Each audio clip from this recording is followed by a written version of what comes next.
In 2014, I moved back to my home county and town of Bellingham, Washington, in Washington State,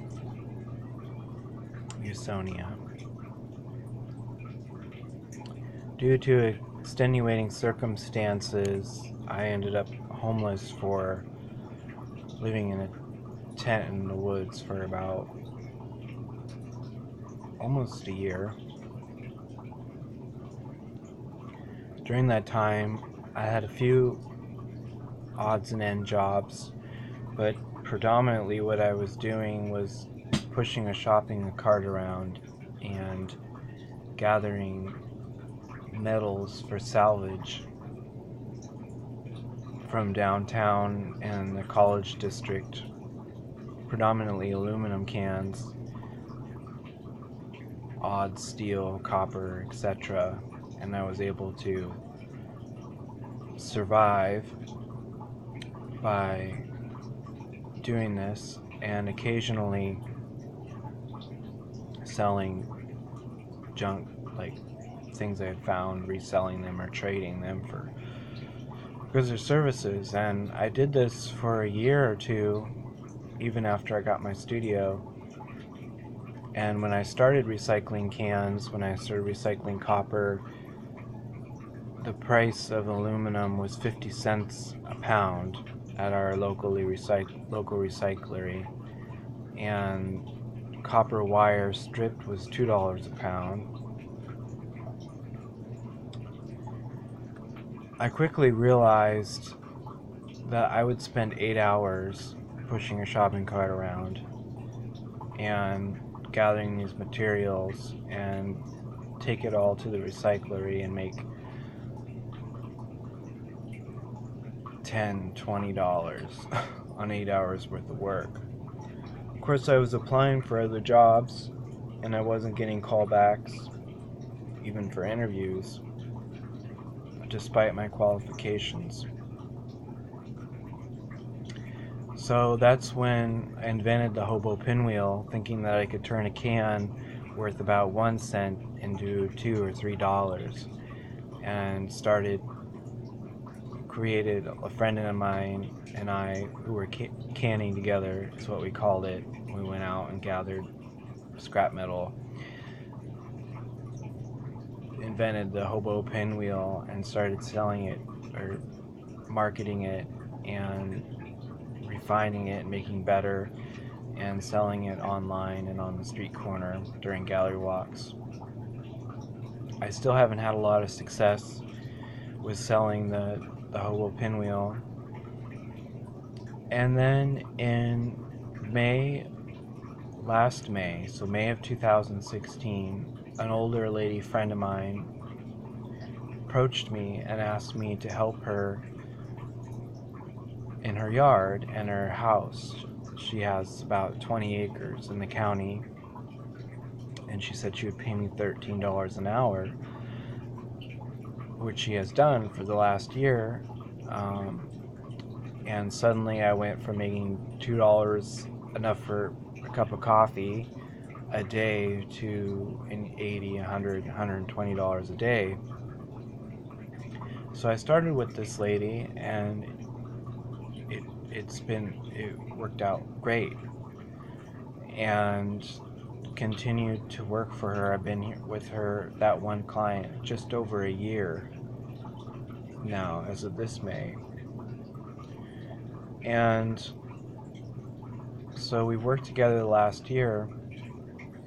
A couple months after I started with this first client, I started with a second client out on the other end of the county, and then a third a few miles from my first client. And then by the end of the summer, I had about 7 or 8 different people, landscaping and handyman clients. There were many things I learned from the get-go, enormous gaps that were very troubling to me, in disparities that these older folks, one, were not able to find people who would show up when they would say they would show up. If they did show up, they didn't have the skills or knowledge to be able to, or interpersonal skills. Even if they had the actual landscaping skills, they didn't have the skill set in order to do the work properly. And if they A, showed up, B, knew what they were doing and did the work, then they would send these invoices with ridiculous inflated prices, way beyond, in my opinion, way beyond compensation of what the work is worth. And so after that first season, I thought, well, here's a business. Here's a business plan, essentially. If someone can provide quality landscaping, handyman work, and eventually with licenses, contracting, general contracting or specific contracting, but the plan for Atlas is to become a general contractor eventually down the road. If a person can show up with a smile, do good work, charge decent prices, have good interpersonal skills, they could do really well. The work is difficult, it is challenging, but like that saying goes, all things that are worthwhile tend to be challenging, and it's a constant learning process. I've been very fortunate, and all the clients that I've gotten have been very unique, visionary people who have become like family and have taught me a lot about myself, about life, about gardening, about everything one could ever imagine, about how to be good to people. And I suddenly realized this is something I could do forever. And so that's when I have a lot of friends who are similar to me, where they're capable, smart, talented, etc., qualified, but because of our country's high unemployment rate and the competitiveness of living in Whatcom County, where there is a large university, we're for whatever reason not able to procure employment that rises up to meet them. And so I started scheming, or not the word scheming, I started racking my brain trying to figure out how I could connect these older folks with these younger folks, the older folks that have the vision and the resources to make this vision happen, but don't have the physical strength, the youth, to do the actual work, with younger folks who need employment, need fulfilling work that's not wage slavery, that rises up to meet them. And through this process, also build a bridge between a huge generation gap. And this has been a very interesting place to be. It's been a constant source of problem solving and creative energy, and a lot of study to try to figure out how to take the seed of this really powerful place and to nurture it, to fertilize it, to give it the space to grow into something really strong, sustainable, solvent, and surplus creating. I see my work, or the work of Atlas Design Company, especially the landscaping and handyman subdivision, as a sort of mission. A mission to, well, do everything I've already said, and to restore nature, to create landscaping and contracting work that is environmentally friendly, that is built to last, to get better with age, to not say no to work. My preoccupation is to see that these older folks, or folks of any age, in Whatcom County and in the greater region, that they are served properly, that they are able to get done what needs to be done in order for health and happiness, and for them to be able to stay at home longer. Some of these older folks I worked for in their 80s have health challenges and have dozens of acres. And if they aren't able to find help, there's not a way for them to stay at home, and the inevitability without close family is that they'd end up in a rest home, which just seems completely inexcusable to me.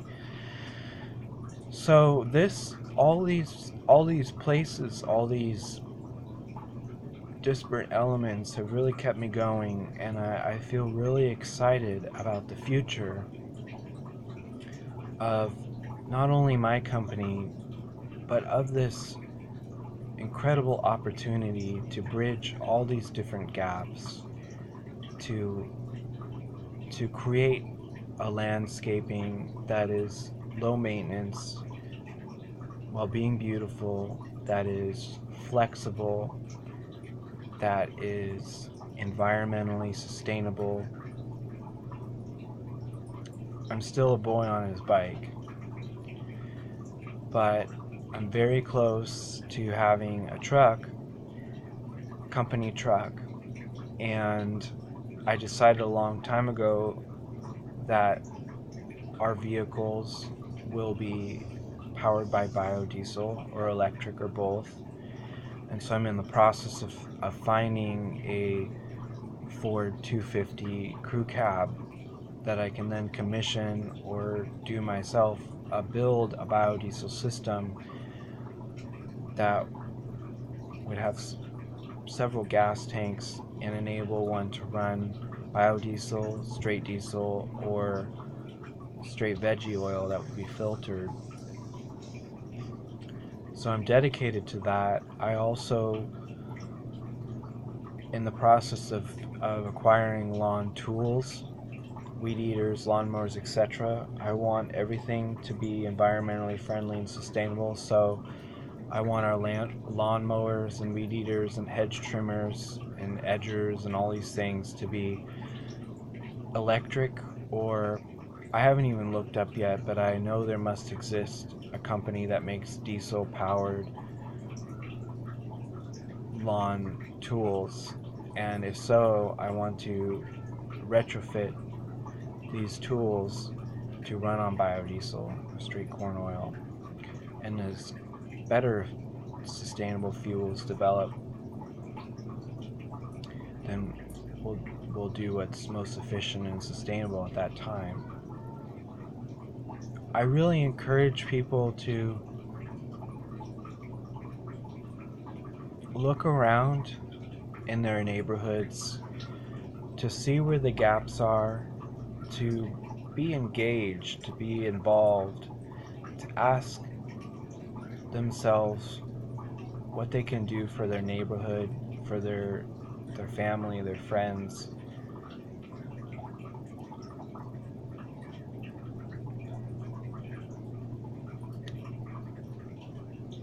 This is a problem that's going on nationwide. These gaps of people in landscaping and handyman work and contracting, and there's a lot of problems with graft and all these things. There is a room enough in this country for a myriad of companies and organizations and any number of company structures to fill these gaps and to make our community stronger and to make the bonds of fellowship, brotherhood of man stronger, to build community from the grassroots, one yard at a time, and one home at a time,